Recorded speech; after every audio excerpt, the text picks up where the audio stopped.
Kereta api kecelakaan di Stasiun Peninjauan Oku Sumsel. Peristiwa kecelakaan satu unit kereta api di Stasiun Peninjauan, Karangdapo, Peninjauan, Kabupaten Ogan Komering Ulu, Sumatera Selatan. Insiden tersebut diketahui terjadi Jumat tanggal 12 November tahun 2021 sekitar pukul 17.30 waktu Indonesia Barat. Sedangkan penyebab kecelakaan masih dalam penyelidikan pihak berwenang.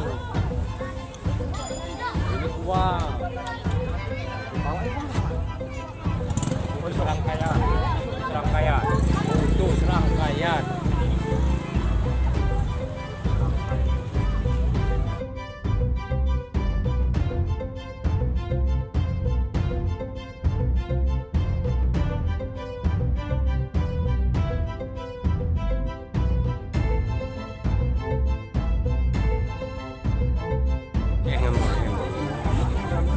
Terjadi kecelakaan di Desa Peninjauan. Stasiun Peninjauan. Oh, stasiunnya.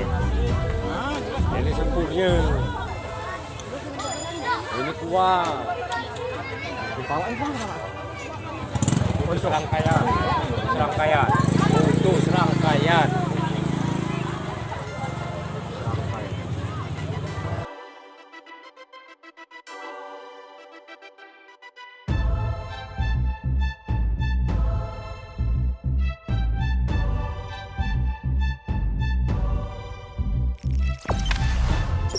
Jangan lupa subscribe, share, komen, dan like ya.